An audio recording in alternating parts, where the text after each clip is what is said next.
the current state of the academy. If it is a credential, then it's a very expensive, time-intensive credential just to be able to have people take you more seriously. And that is kind of like the downfall of what do you do instead of like, where did you go? And I don't like that. Right. Thank you very much. Thank you.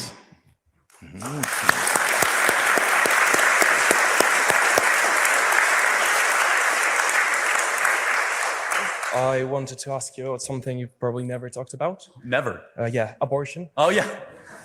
Now, if you make an argument I've never heard, I will give you great credit. Yeah, I wanted to basically try to determine whether you, as you, I believe, believe that abortion in case of rape should be illegal because of the right to life being absolute, or that the right to life is supposed to be weighted against autonomy and freedom, but just the burden of carrying a child of a rapist is simply insufficient to justify abortion. And if I may, I would use a thought experiment for that. Is it The Violinist? A modified version of it. Yeah, see, I've heard it all, man. So you got it. It's Oxford. You got to go deeper, man. I'm going to be honest. Like, I got hundreds of hours on this topic. Give me something I haven't heard. It is deeper. So Okay, the question is whether you would, if anyone doesn't know the argument, I'm going to just spell it out in the modified version. So the Society of Music Lovers has determined that your wife is the only person that can save the life of a famous violinist. They have kidnapped her and their circulatory systems are currently attached. She can detach from the violinist. It will be safe for her, but it will lead to the violinist's death. The question is, would you be willing to force her to stay attached to the violinist for 9 months? And then the next question is, would your answer change if it was 10, 11, 12 months, her whole life, if perhaps she was supposed to be bedridden for the whole time to increase, for the sake of, well, seeing what happens if the burden significantly increases? Well, the second part of the question is irrelevant because it's only for 9 months to keep it applicable to the topic at hand, correct? Otherwise, it's a completely irrelevant moral question. Secondly, just to be clear, you're not kidnapped when you get pregnant. So I don't quite understand the analogy, right? Number three, yes, I mean, if in this, I always found this analogy outrageous. If you're asking me or my wife would answer, if I have to suffer for 9 months so that another being will assuredly get life, I will do that. That's how she would answer. May I follow up? Yeah, so the question is whether the right of life is absolute. It is. Or whether some level of inconvenience can be taken into account, or rather burden can be taken into account and weighed against it. In this case, I'm asking, what if it was, for example, for her whole life? Because, well, it's not irrelevant. I haven't thought deeply about it. I honestly. Yeah, because first you changed it from, oh, well, she's just attached to this guy for 9 months. And if she can be released from him sooner, then the guy will die. Well, he already told you. You said, well, I'll be okay with my wife sticking to that man for 9 months until they're in the clear. But now you want to switch up the argument like, well, if there was no guarantee that she was moving at all, then would you? Come on now, man, because you're supposed to try to relate it to, a woman being pregnant. And you can't do that if you're talking about, oh, well, if she was there for life, then what? No, that doesn't work. Stick to the 9 months. But it's not relevant because pregnancy is at a 9-month window. So it's not relevant to my abortion view. Well, the burden is also different of being attached to. And that is why I never do it. That's why I never do it, Jet, is because it's just like, and even when people try to, oh, what was your education? What's this, that, and the third? I'm just like, bro, it doesn't even matter. And then I always hit them with the smart ass reply, like, you first. And usually when I hit them with that, they usually hush up. A violinist, the burden is completely different to carrying a rapist, a child of a rapist. So nothing really talk I do acknowledge that the burdens are different. Well, the question is whether there is a burden that could be weighed against the right to life. And if in this case, you just believe that the only burden would be life for the mother. So you would force your wife. Okay. You would be willing. Hold on a second. No, I would be willing to do whatever is necessary to not have a human being eliminated. And I guess, is it a human being in the womb? Yes or no? Yes. Then why don't you get the human being rights? Well, that's what I'm trying to just. No, ask the question. Why does that human not get rights and you do?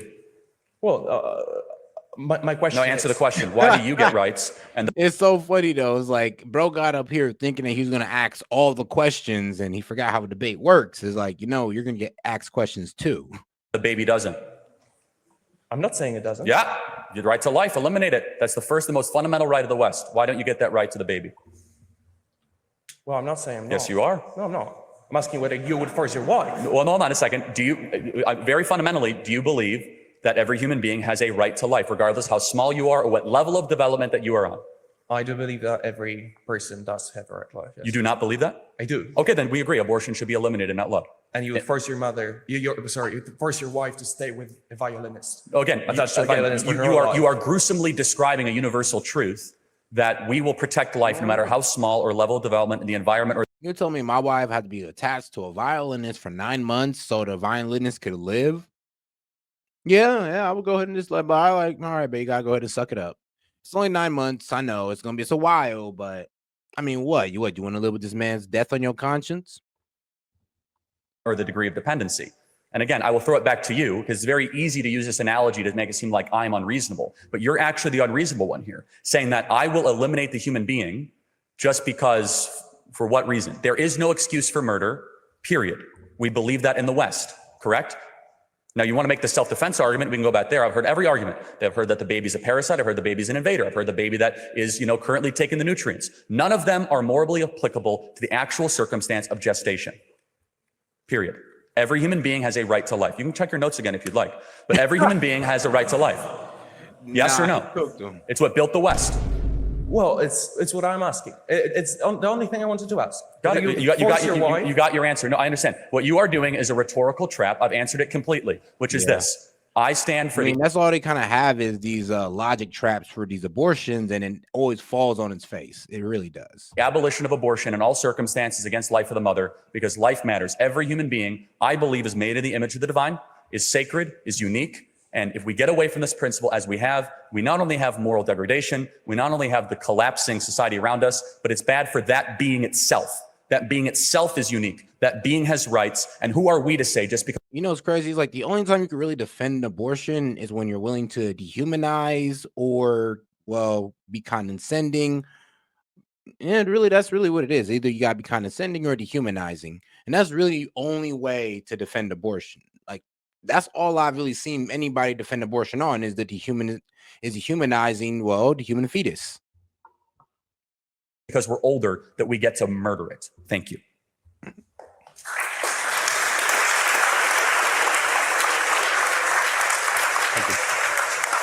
I likewise have an abortion-related question.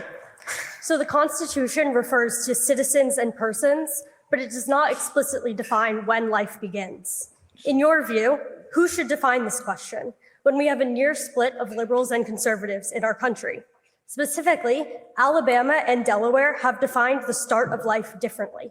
Alabama treats the question as life beginning at conception.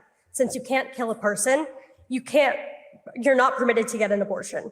Whereas Delaware defines the start of life at the time when the fetus is viable outside of the mother. Therefore, Delaware permits abortion when the kid is viable outside of the mother. That is ridiculous logic. I like the at conception because that is the process of life. So think about it like this. It's like when the kid is born, when the kid is at conception, first day popped into the egg, successful landing. I know, shout out to the sperm that had a successful landing. So shout out to you, man. And so due to the successful landing of the sperm, that is conception, and a life is being born or being created right there and then. Not 6 months later, not 3 months later, and not even a month later. It is right there and then. Up until viability at about 24 to 26 weeks. Since it's not in the Constitution, who should make a countrywide decision when liberals and conservatives have answered this question differently? It's a good question. Right now, the answer, the Supreme Court has said, the localist jurisdiction possible. And then we'll work our way up from there. We aim to abolish abortion the same way we aim to abolish slavery in the 1860s. Meaning that, and they are moral equivalents. In fact, one is arguably worse. So the states should decide. Yeah, that's what it is. Yeah, right now, the local jurisdiction. You can get down to the county level. We have county hospitals that have issues on this. We have jurisdiction. So the most local, the better. That will de-radicalize the position and give us space to make the moral argument, which I continue to be on a quest to do so. And you would therefore respect Delaware's position on this matter? Well, I mean, yes, the states have sovereignty to do that for the time being. But of course, we are going to push for a national vote when we win the people's minds. We are my position on abortion is unpopular in my country. Hell yeah. I don't want to scare you guys too much. Hell yeah, you damn right it is unpopular, bro. Especially when you said, well, you know, you should be able to have a kid even if it's a great baby. I'm like, bruh. Charlie, I thought, because most conservatives is okay with abortion on the grounds of, well, you know, incest, rape, and detriment to the mother's life. This man, Charlie, said, I don't know, guys, about the grape one. I'm like, bro, like, I don't explain yourself. And then he explains himself. He damn near scratching your head like, oh, shit, that's actually a pretty damn good argument. I am in the vast minority of my own political party on this issue, proudly, because I'm morally correct. I'm on the right side of history. When all the chips are down and when all the biology is settled, it will be very simple and very clear that we have made every excuse in the book to try to eliminate life smaller than us for simply inconveniences. So yes, right now we respect Delaware, we respect Michigan, respect all of that, but we have all intents to march every way through the institutions, from the cultural places of power and eventually political, to abolish abortion in America. Thank you. Thank you.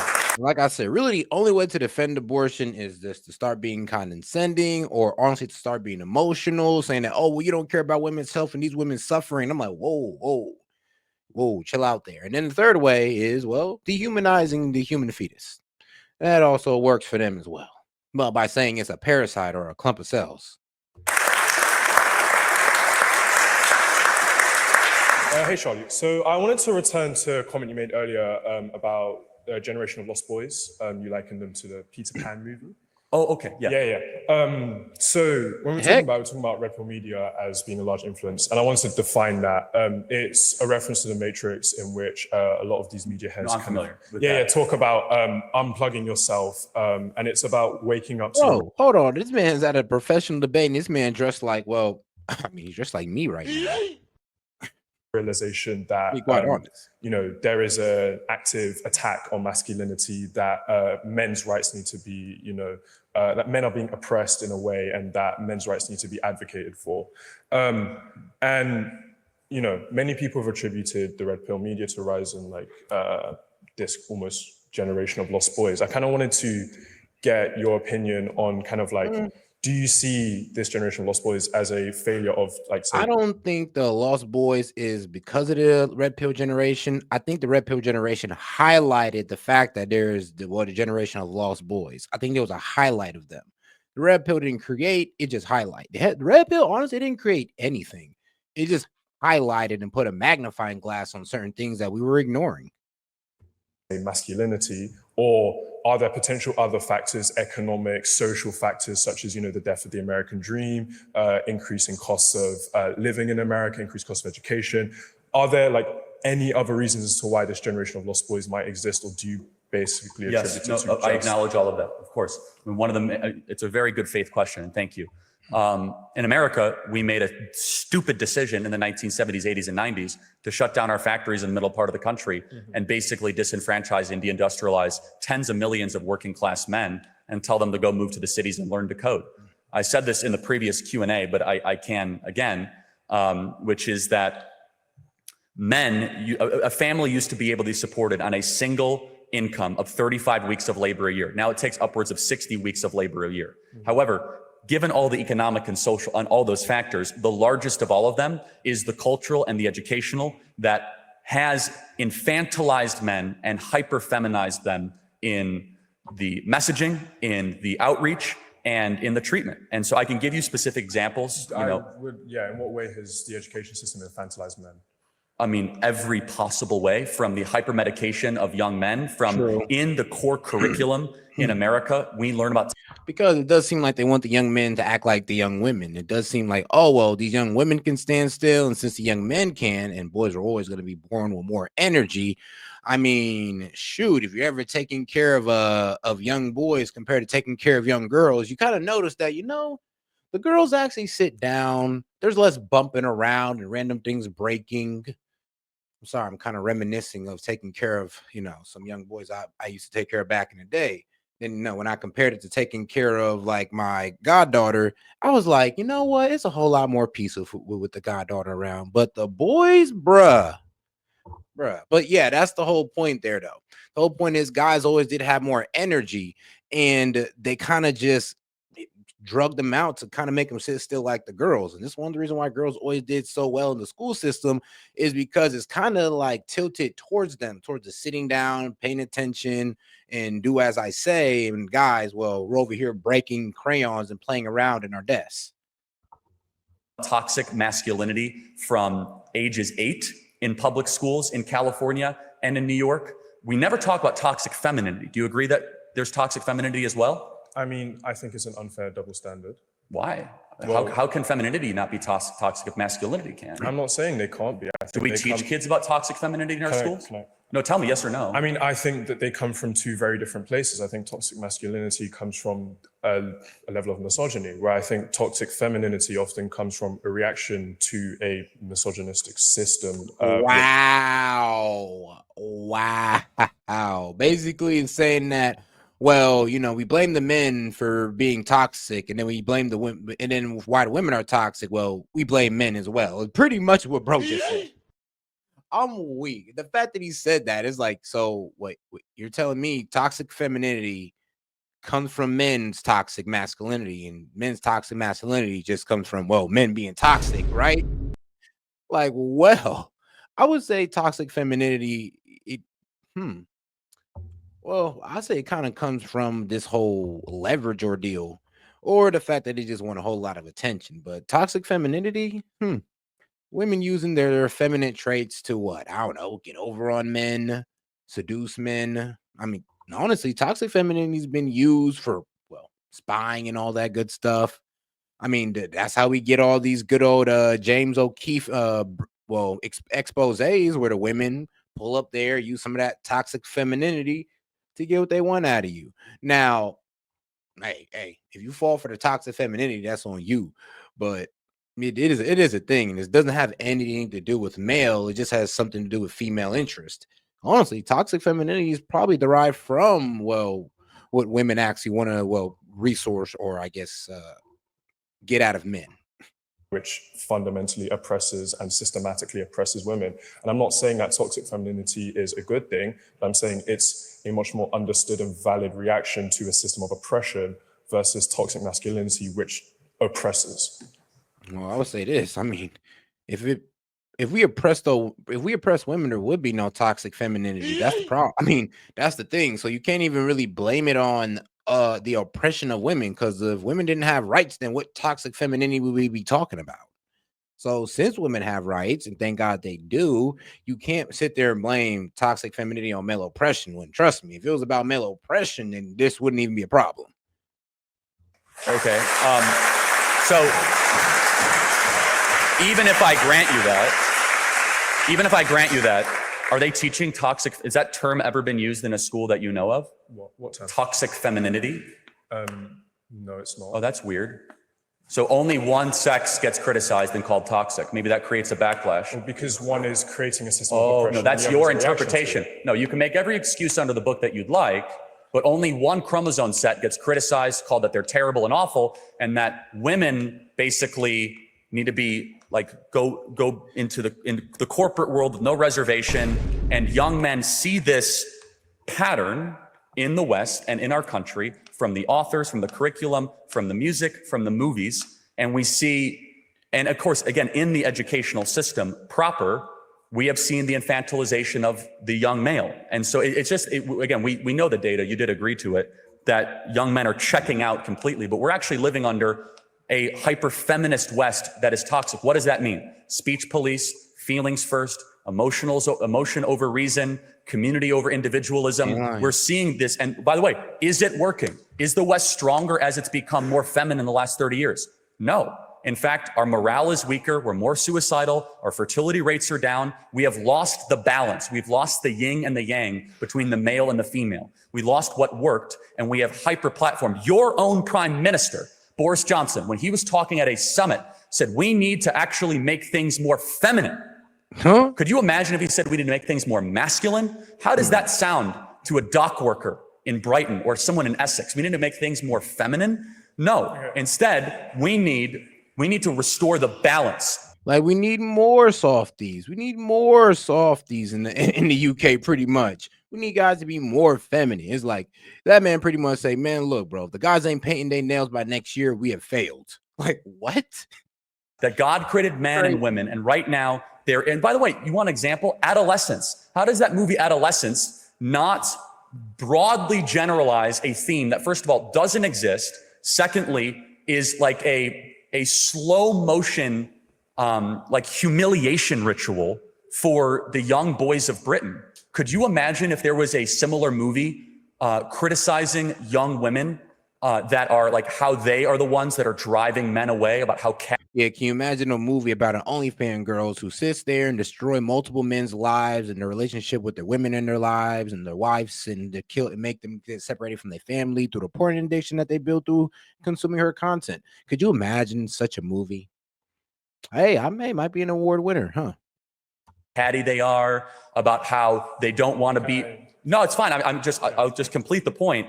I could give you data point after data point, and I would ask you the question: has the West? Oh, and she rides off into the sunset as a multimillionaire. Oh, that's the end of the stories too. And after she destroys thousands of men's lives, and this is a movie pitch, okay, guys? Remember, OnlyFans girl destroyed men's life. She runs off into the sunset as a millionaire. End of story.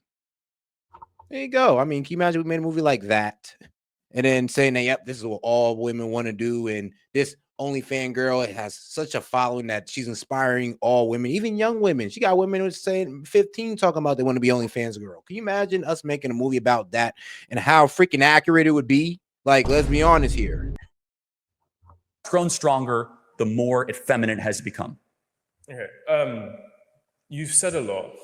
Yes, that's how a Q&A works. You ask the question and I answer. So I am the speaker. You know that's how it works. Yeah. That's my thank you. Okay, so on your point about adolescence, I don't think adolescence is a generalization. We are not saying that every young boy in the UK is like this. We're not saying every young boy goes through this process. It's an example of what can happen when people fall into this kind of media. I think it's like, it's more of a... Yeah, you can't make stuff like that. You'd have to bring out examples of like multiple young men that's been radicalized to do bad things to women. You'd have to bring out examples. And since you can't bring out examples, you created a fictional series on it. Story or warning to what can happen to people that fall into these bubbles, who don't find the help that they necessarily need, that can turn violent. And like, this is a perfect example of toxic masculinity, in which the boy feels like he's not affirmed in his masculinity and takes that out on women. Like that, we've also then seen like within men, like the largest contributor to like men's deaths right now is male suicide. Like, but I would argue that is not a factor of feminization, but instead a factor of masculinity. The idea that men can't be in touch with their feelings. You talked about a feeling first approach being effeminate. So men are simply not allowed to engage with their feelings at all. Like men not allowed to talk about their feelings. These are large contributors to a massive problem within men's spaces that lead to what is the highest contributor to men's death, suicide. And I think this idea that, men simply go back to work, and if they're economically assured, then suddenly everything is fine. And, men's mental health was never an issue before like the 90s or whatever it was when we used to start affirming men's mental health, I think is an unfair, it's an unfair point to make. And I think it doesn't speak to a lot of issues that a lot of young men face. And I think it's a dishonest way to go about talking about this conversation. Okay, so which part would you like me to respond to? Let's go to the point about male suicide and masculinity not being allowed to affirm. So to your emotions. point, if it was true that men have always been miserable, why have the suicide rates gone up? Well, because we've started recording suicides better. It's not to say that suicides didn't occur on this level. It's just we simply have better ways of recording. That's rubbish. Body bags are data that transcends any sort of manipulation. A self-inflicted gun wound or being hung, it was not like a mass reporting issue 60 years ago in this country or in the West. It is a material fact because we know it's happening in the Anglosphere. It's happening in Australia, it's happening in America, it's happening all across Europe, that suicide rates of men are going up. Depression is going up. Yes. They are correlated together. It's not a reporting issue. There's something undergirding it. And in fact, just one other thing, your own prime minister endorsed adolescence. He sent out a tweet saying, I was shocked to the core when I watched this film and everyone should watch it. So that is an endorsement from the top leader, other than the king of this country, of endorse. I don't even know. May the king endorse that. I mean, an endorsement is not a generalization. Well, hold on. No. He said, I'm troubled to the core of what this could become. And you have to, again, that is one example of thousands that I could give, one that is the most applicable to here to this country. And I guess I would just ask this question in closing. Do you think men would be happier if they are married and providing for a family? I don't think marriage or the institution of marriage is the only way a man can be happy. That's not what I said. I said generally happier. Do you think men will be generally happier if they're married, providing, and have children? I don't think that's a necessary factor to contribute to men's happiness. What is your solution to bring about male happiness in the West? Mine is men get married, have children, and provide. What is yours? I mean, that's a pretty good one. I ain't gonna lie. That does make most men happy. That's a big question. I know, because it's hard to come up with a better answer than, get married, have kids, and be able to provide a good lifestyle for those kids, yourself, and your wife. I mean, damn, bro, I don't know if I could think of anything better than that. I think an affirmation of their emotions, their emotional We've states. tried I that. think an openness to allowing men to express themselves in whichever way they want, even if that is in a more effeminate way or a Western, typically effeminate way. I don't think. I'm sorry, but he gave the gayest answer. I just got to be real. He gave the gayest answer. Gay! Like, you couldn't have gave a more feminine answer.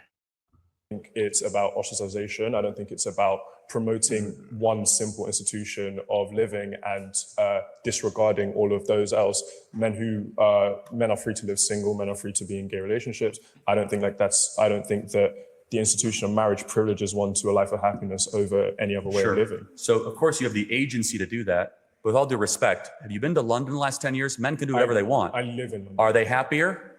Men can dress how they want. Men can act how they want. They can go to any club. Has it worked? Yeah, but also we've had austerity. There are other factors outside of simply just. You see what you're doing, cultural respectfully. factors. You're scrambling for an excuse to get away from the truth that's right in front of you. I mean, maybe men should get married and have children. Okay, but I think because it's worked for 2,000 years. I just think it's a very dishonest way to go about this argument, that there's only one issue. Interesting. Can I challenge you on that, though? Why is it that the men of much poor I mean, yeah, if we get the men to better themselves, I don't know, get more skills, be able to earn more, I don't know, have more high-paying jobs for these males, I mean, that could lead to some good outcomes. I mean, they go out there, find a wife, have some kids, and get a happy lifestyle. Well, with a submissive wife and a wife that doesn't drive them crazy, we would, hope they wouldn't screw themselves like that, right?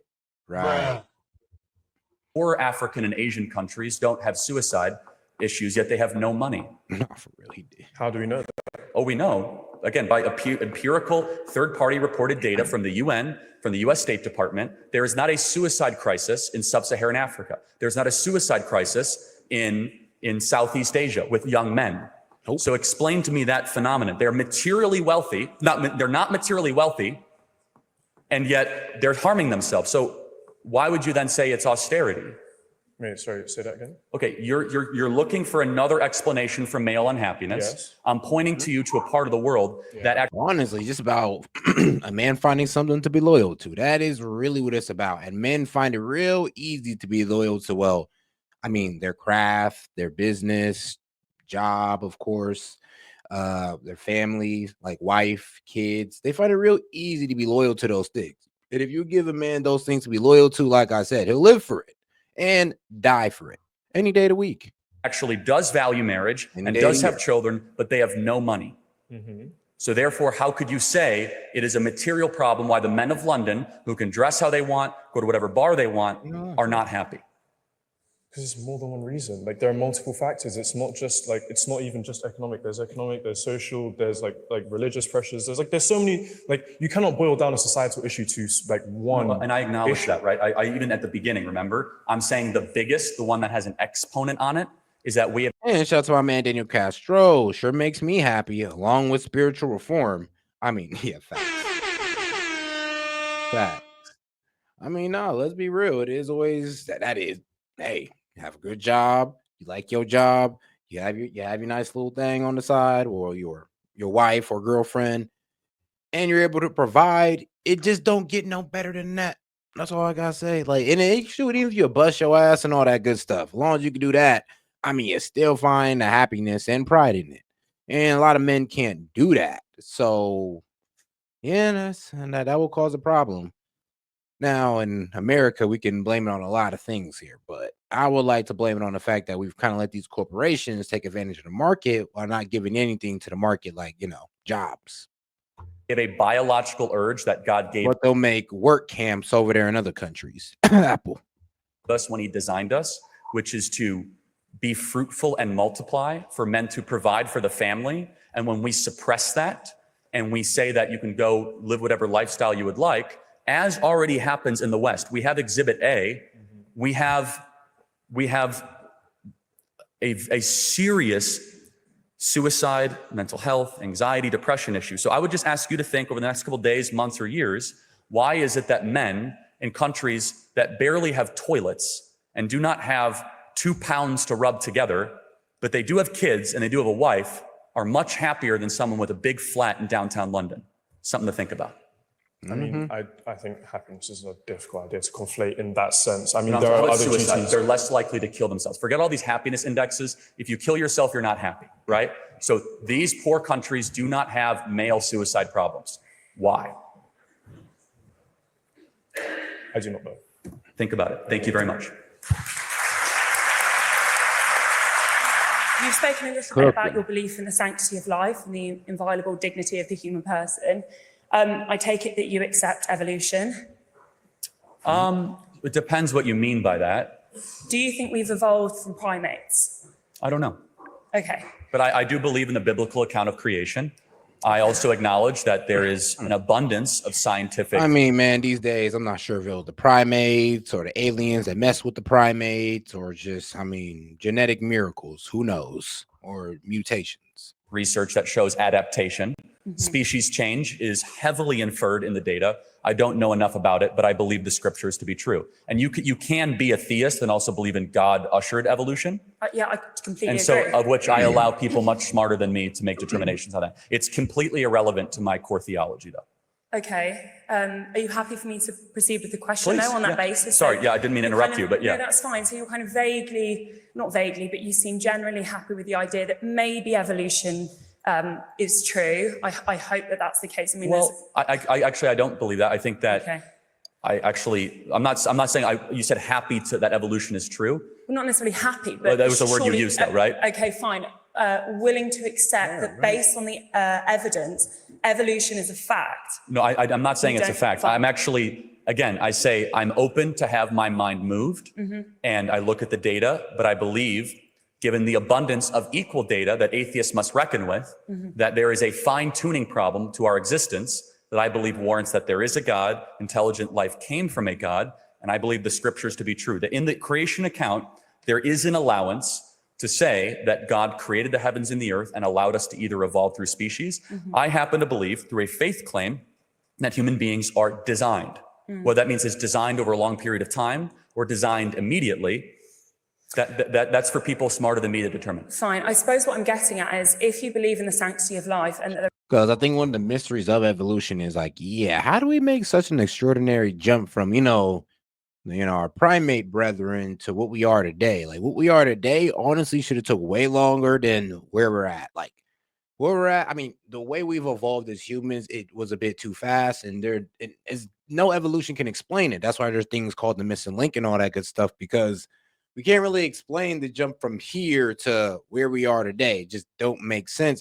And then it kind of seems like a walk back from certain evolutionary traits that we had, like, big muscle mass and more, ape-like features.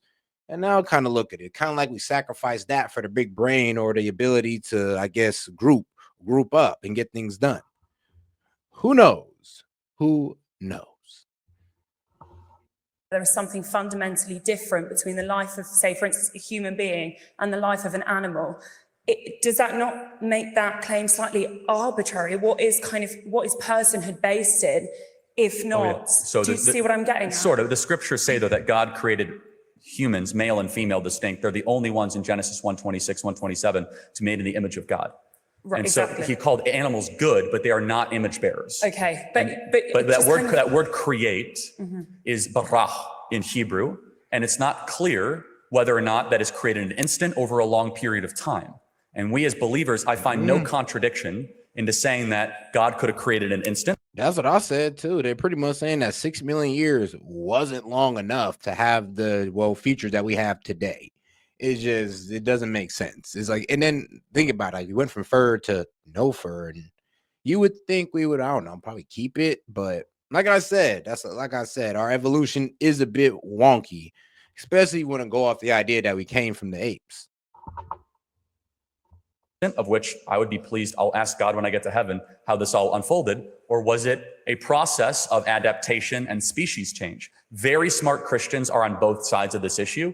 And so there's what we call in Christianity closed hand theological issues and open hand theological issues. Closed hand issues would be like the resurrection of Christ, the Trinity. And then there's open handed, which would be like eschatology or the Eucharist or the creation account. This one allows, given the verbiage, it could be either way. Fine. I think just, I don't want to take up too much time then, but just kind of on that, you were talking a little bit about Christian values, and I'm intrigued by that. I get the sense that you're very much motivated by your faith. To what extent do you think Donald Trump embodies gospel values? Yeah, so I'm done. Here we go. he reminds me very much of Samson in the Bible. Both had, you can laugh. How many of you guys actually know about Samson? Great hair. Great hair. He was a man willing to fight for a cause greater than he, despite some of his own moral troublings and moral missteps. All throughout the Bible, from King David to others, there are plenty of Abraham. Moses murdered somebody. I mean, yeah, God has used some, not saints. Like, yeah, he hasn't used the man don't use saints. I'll tell you that. It's like he makes an example out of using the worst of the worst, or some are not the worst of the worst, or somehow, those who used to live duplicitous lives, and then he kind of finds a way of turning them around and making their existence one that helps out all of humanity, or that's a story that all of humanity can learn from. So yeah, he does have a point there. It's like the man has a way of utilizing, some very unsavory people from back in the day, or at least their past was. Let's go back on that point because it was a good one. You can laugh. How many of you guys actually know about Samson? Great hair. Oh yeah, and the relation to Trump as well. Yeah, Trump has you want to talk about his adultery life? Probably like 5 times the man's been cheated on, and I do believe somebody tried to blackmail Trump on him cheating on his wife, and I guess the man didn't give a damn because what happened? He still divorced her. I mean, they still got divorced. So let's not pretend like this man Donald, you don't get divorced 5 times, and what you think he was doing? Being a saint the entire time? Let's be real. So yeah, I do hear what he's saying. He's like, despite his past, despite that he doesn't come from the most moral background, I mean, he's still coming through for America. He still loves America, and that's all it's about. He was a man willing to fight for a cause greater than he, despite some of his own moral troublings and moral missteps. All throughout the Bible, from King David to others, there are plenty of Abraham. Moses murdered somebody. How many people knew that? Moses murdered somebody. How dare you? You could say a lot. Donald Trump has never murdered anybody. But Moses is like the most revered man in Judaism. Yeah, he was a murderer. Donald Trump definitely did commit some adultery. In Egypt. He took someone aside and just slammed him in the head and actually had to flee all the way to Midian because of it. We're all flawed. We all have original sin. How do I reconcile what he's doing with gospel values? Well, for instance, the gospel values to me would be, humility, compassion, forgiveness. Does he live according to? Yeah, but you got to read. It's funny. The one thing that people miss out the Bible is the duality of life. Like, yes, it's like their life can be in the gray sometimes. It's just not all about the good in the Bible. The Bible teaches you about the duality of life and how the evil can turn good and how the good can turn evil. And how good if people start off with good, causes or do evil things for those good causes. And then people started out on evil causes end up doing good things. Like, that's really what the Bible tells you. It's like it's the duality of life and the lessons that you can learn from it. And a lot of people don't understand that. To those values, do you think? I'm not even a Christian. Actually, at times, I will say, he's far more magnanimous than people will give him credit. None of us are able to fill all those values. I will say some values that I think he does fulfill. He is a truth teller. And the gospel says very clearly that telling of the truth is one of the most fundamental things, the spoken word. So I'm not going to spend time here defining every moral decision that Donald Trump has made or not made. I am equally a sinner as Donald Trump. We all are. We all fall short of the glory of God. But I will say that his willingness to rise to the occasion of something greater than he, to endure being shot and almost shot again and almost 700 years in federal prison, is one of the most courageous actions I've ever seen from a public elected official in the history of the West. Do you think Jesus would have voted for Trump? Do I think Jesus, first of all, Jesus intentionally didn't vote and did not care about the Roman guard. You remember he said, pay unto Caesar what is Caesar, render unto God's what is God. Do I think Jesus would love some of the stuff that Trump is doing? It's a silly question, but I'm just, No, I mean, fine. It's like, what did Jesus teach us? Jesus says, don't touch children. Okay, so he would love the fact that Donald Trump repealed Roe versus Wade. He would love the fact that child sex trafficking is being focused on in this current government. Jesus Christ said a lot of things such as, sin no more, and things such as love your neighbor are things that we should embody in every single one of our public policy decisions. So Jesus is divine, and he would not fill out a ballot. Okay. All right, thank you for answering my questions. I want to take it back on South Africa. You did talk about South Africa, and obviously the Expropriation Act of 2024 is kind of a really big issue. I think to start off from the outset, I should mention that I also don't agree about the more terrible slogans, cue the boars. Obviously, I think is terrible. But I think it's good to have context where the Expropriation Act is coming from. And I think drilling down a little bit, I want to pick your thoughts based on the fact that white South Africans only account for about 10% of the population, and they own about 72% of private land in South Africa. Okay. And I think it's always really good also to pretty much Here's the thing. I don't really get them like pointing out the wealth disparity here, because I mean, no matter how wealthy they are, you don't just go attacking them, or you don't just go vilifying them. I mean, here's the thing. If you're going to defend that, then trust me, you'd have been down with what the Nazis was doing then. You'd have been real down with that. Draw back a little bit from the historic background behind it. I think it goes back to about 1913, the Native Acts land, which severely, disproportionately discriminate against Black South Africans from owning land in South Africa. And that's what's caused much of the disparity we see. Well, I hear them, but then there's a law now in South Africa that if you want to do business there, a South African got to sit on your board and own 30%. So I don't know what you're really trying to point at, my guy, because we can point out more racist laws that benefit Black people going on in South Africa. And here's the problem with South Africa. It got way too much crime going on. So we're not going to say that all the crime happens to white people, because that would be false. Due to the fact that there's a majority Black people there, yeah, all the crime due to numbers is going to happen to majority Black people. But what they're also leaving out here is that, yeah, one, there is genocidal language used towards the white people. Now, are they being targeted? Yeah, they are. But is it in numbers of, is it genocidal numbers? Well, unless that 10% go to 7%, I don't know. Economically. So I wanted to find out from you, what are your thoughts? And obviously, Trump administration has really been big on what's going on in South Africa at the minute and the act itself that they enacted. So do you think it's a moral obligation that obviously you're talking about that the land that was expropriated back in the days historically, and that was a colonial endeavor altogether, does that land need to be returned to Black South Africans? No, but they already... Bro, I'm hearing your point, but you're pretty much trying to make a position on the fact that they want to take land without compensation. And the fact that the president has said it, that they got political parties in there that say it out loud, that they want to take land, confiscate it without compensation.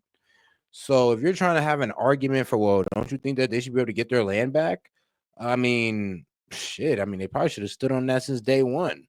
But to sit there and say, now that we got to execute these people is a bit wild. And to have, a whole crowd full of people pretty much chanting to kill white people, yeah, it's hard to prove that there's a genocide going on in South Africa, but there's definitely proof that there's genocidal language being used. So who's to know what will come out next at this point? So I know dangerously little about this. And so, again, what I said on stage is what I know, so I'm going to have to understand. I'm an American. I'm just trying to educate myself on UK politics, and so you will probably know more about this than I will. But is it not true, and then you can correct me, in the last 20 years, they've tried some form of reparations with Black South Africans? Yeah, absolutely. Is that correct? Maybe I'm wrong.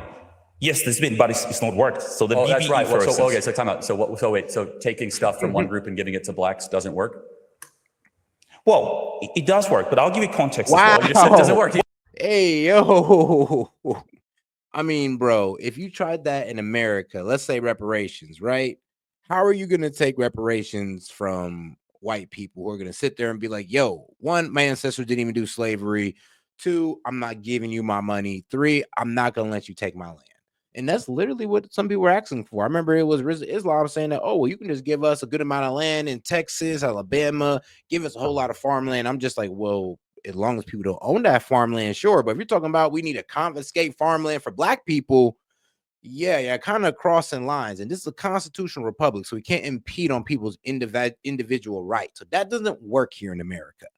I don't know what they're doing in England. Maybe that might work. I don't know what they're doing in South Africa. They probably don't got a constitutional republic, because or else this would be seen as illegal, and that president wouldn't be able to even have that type of rhetoric to confiscate land without compensation. well, I'll give you contradicted context. yourself, so educate me. I don't know enough, but you just contradicted yourself. You went from it doesn't work to it does work, so please. I'll give you context as well. So what they did is they did have a program called the Black Empowerment Economic Program.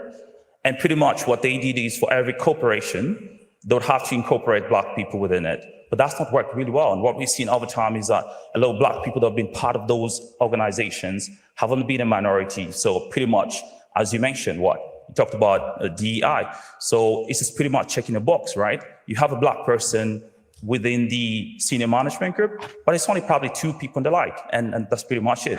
But the majority of black South Africans that do not own any land, because obviously the historic context that I give, cannot pretty much be able to earn a good living, because, I mean, with land also comes economic opportunity, and that's been the biggest disparity in South Africa. And excuse my ignorance on this. From what I understand, though, is that the land owned by black South Africans is actually not as productive as those owned by the Boers. Is that correct? Well, at the minute, 72% of private land, agricultural land, is owned by white South Africa. No, I so understand only that, a minority. fair enough, but the 28%, when compared to Boer-run farms, are actually not as productive, because running a farm in South Africa is very difficult. Yes. Am I correct by saying that? Well, context again. Well, I just want to make sure I'm clear that actually running a farm for over 100 years is actually... Dang, bro. Can we just make a racist point for just 1 second and say, you know what? White people might just be better at farming, guys. I don't know. Can we just make that little racist point? White people, you might got us on farming. Okay.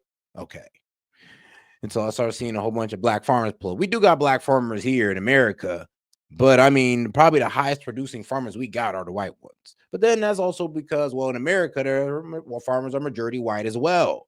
But you don't see us crying about it. So come on, guys. really Doesn't mean we need to take their land and confiscate it and kill their family, guys. Let's chill out. Let's chill out at my South African brethren. impressive. 100%. Yeah, so we agree on Yes, that. we agree on that. So thank you, because I don't know enough about this, but I do think that that's important to note, that even the black South Africans that own land, it actually is not as fruitful or has the same yields as those that have been doing it for over 100 years, in a time when there's actually food instability in the region and in South Africa. But obviously, what I'll say is, I mean, over time, if, say, you did have an act that expropriates land from black South Africans, you need to build capacity over time. And I think the government is doing that for the minority of black people that own agricultural farmland in South Africa, and they've been doing that. But also, we can't deny the fact that if you control supply chains for over a century, right, then it means that you pretty much control the economy, right? So how best do you think? Obviously, the land was taken from black people, and South Africans, white South Africa has been pretty much, improving the economic outcomes over time. What do you think is the best way to break even in that sense? Fair question. And I just want to make one point. So you're okay with the South Africans being able to take their land. Now, off the terms of breaking even, huh? Well, okay. To you, if obviously you look at key philosophers as well, like Robert Nozick, for instance, he talks about equality in terms of acquisition, as well as the process through which you acquire that land, and obviously correcting the injustice that comes out of it. So what would be your thoughts on that? I'm not familiar with the philosopher you mentioned. Who was the name again? Robert Nozick. Okay. He's a very I'll prominent philosopher. I'll look into it. Yeah. Sure. Thank you for that. I don't know enough about South Africa to suggest anything. Here's what I could tell you, that race-based politics is really bad. I know this because I'm living it in my country. And I think that South Africa should get away from race obsession and should get towards something that is rooted in merit and empowerment. South Africa is what, 75% black? Is that correct? 80%? Maybe Yeah, more? that's right. Right. And so explain to me, like post-apartheid, outside of the land ownership, but maybe there's a business element. Why is it that once apartheid was removed, why black South Africans were not able to see their material economic net worth go up in the last 20 or 30 years? What do you think there's any, and maybe I don't know enough, are there any cultural inhibitions of a defeatist attitude that has basically, let's say, infected the minds of poor South Africans last 20 years that feel as if they can't accumulate wealth? Do you think that plays a factor? Yeah, I think what's really infected Black South Africans is pretty much going back what we're talking about. Obviously, from the colonial background that I just gave you, and we see a lot of like neo-colonialism, you control the supply chains, and you own 72% of agricultural farmland. How do you expect the minority, the majority Black people to improve their lives and their outcomes when you pretty much control everything? Enough. And so this is a sloppy but best example I can give. Is that fair? I'll do it. So just grant me some mercy here. What percentage of American land is owned by Asians? Not sure. Yeah, less than 3%. They are the richest racial group in America. So maybe land ownership isn't the only thing that matters to get. I mean, damn. Well, I do recognize. I mean, that is actually a good point, though. He's like, you're complaining about land, but there's other things that these South Africans can be making money on, and you're just harping on land alone. I mean, is there not any other opportunities out there in South Africa besides farming? And if all you guys got is farming, then maybe you guys might want to start adding some economies and start doing some trade deal with countries so you can actually start building up your economy instead of blaming it on white people. Like, you ever thought about that? Like, I don't know, because it's so easy to blame on white people instead of just, developing your country. It's so easy. I know it's such an easy way out instead of just admitting the fact that, there's other things you guys could be capitalizing off of. Like, shoot, the Black people could have became the technocrats. You could let the white people have farming. Y'all could have been the tech guys. Y'all could have been the oil guys. Y'all could have been the gold guys. Like, there's a lot of things y'all could have done besides just get mad at white people for owning farmland. A lot of companies now. Hold on a second. Why forget the supply chain, forget the land. Land is basically all owned by white people in America, okay? Yet Asians, Indians are by far the richest group. So why is it that this particular group that happens to own the land and the supply chains, and we've admitted it's very hard to run this land, very hard to run this idea of farming in South Africa, it feels to me, I could be wrong, that it's a group of resentment-driven politics towards a group of people that own land instead of opportunity and empowerment-based politics, talking to the Black majority about how they could build a better life for themselves instead of taking away other people's stuff. Well, maybe the question could be as well, why do you think white South Africans that pretty much acquired that land through unjust means are so apprehensive and they don't really want to break even or probably give up much of the land that was stolen? Hold on, that's a mindset issue. There's plenty in America that gets labeled as quote unquote stolen. Plenty. Yeah. However, it doesn't necessarily always hold back every ethnic group that is in the country, that is even in the minority of the country. And so I guess the question is, it's a mindset. I don't know South African law enough. I don't know if it's a free market base. I really don't. I'm not just playing cute. But as a general operating principle, it's very bad to build a political movement around taking other people's stuff because obsessed with what you don't have instead of the mental energy to create what you want and what you think you deserve. We've seen this with a lot of groups to America. And America is a very interesting petri dish because we have a lot of people that come to our country with nothing. We have Cubans, we have Venezuelans, we have Colombians, we have Persians. And a rule is the group that complains the least and focuses all of their combined cultural energy on creation does really well over multiple years. That might not be possible in South Africa. There might be like no process to create wealth, but I would just venture a guess that market principles transcend borders.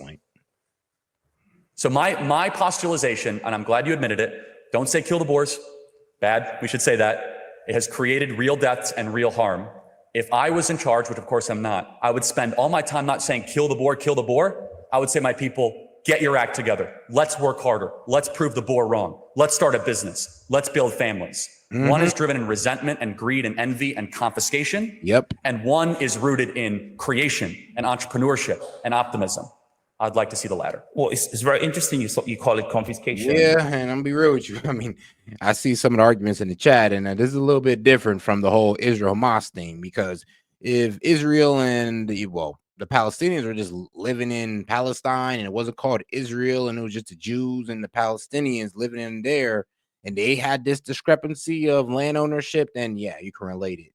But no, this is one coming over there and occupying the other. So if the white people came over there and occupied, South Africa, like they own their government and everything, own their electricity and everything, like, and let's be real, if that was the case, if you could want to relate this to Israel and Hamas, then I mean, the black people wouldn't be able to do this because they'd just be so much more powerful. And of course, more military advanced. So, let's make sure we don't mix things up here, even though you do kind of have a point, though. I'm not going to lie. What about if we call it probably reclaiming the land that was stolen back in the day? Yeah, but here's the thing as well. Fair, okay, but can I interject? Please, okay. Maybe it's what kind of understanding the value of land, right? Much of what happens with land is obviously, and I think a very prominent economist talks about this, a guy called Hernando de Soto in his book, The Mystery of Capital. I know Hernando. Yeah, he talks about it really. When it comes to land, the value of land is that obviously you can borrow against it. And we've seen for much of agriculture, commercial land, which is very expensive, really. Legit. Yeah, and that's the thing, right? So if you own land pretty much everywhere, you can extract a lot of value out of it. So can I interject really quick? Let's try another moral principle. Is it ever right to punish? I'm confused with the opinion of the chat. Are you guys like, hold on, are we okay with this? Are we okay with the land being taken? Like, what is this? Like, what? Are we having black people going like, yeah, the South Africans got the right idea? Yeah, guys, maybe let's not get any funny ideas, okay? I mean, yeah, let's not get any funny ideas. Punish a grandchild for their grandfather's sins. Not necessarily, but well, hold on. Your context. Well, context is very important. They did not steal the land. Someone related to them stole the land. So why punish them? They look like them. They talk like them. They were related to them. But you are talking about actively punishing a human being that did not do the atrocity. I'm not saying we should actively punish them, right? Okay, but you're saying. I just want to make sure I'm clear. You went back to these three principles: making wrong the justice, redistributing. Yes. So correcting the injustice, I think. So is correcting the justice, let's say, theoretically, it would be that we want some of this land to go back to Black South Africans. That's confiscation, right? No, you no longer own it. This group's going to own it. Therefore, you are punishing a grandkid for the sin of a grandfather. How is that morally defensible? Bruh. Yeah, I mean... Yeah, I'm not even gonna lie, and this is where I kind of do agree with Jidu, because when he can defend Israel, like when he can defend, like, these people like this, but he can't defend the Palestinians with the same vigor. It's like, well, can we say the same thing for the Palestinians? Like, why are they paying for the sins of their grandfather? Like, can we say the same thing for them? So, but and like I said, I agree, and I agree on all stances. I agree that we should be able to say it for the South Africans. We should be able to say for the Palestinians, like we should be able to say for other groups as well. But like, let's be consistent, though.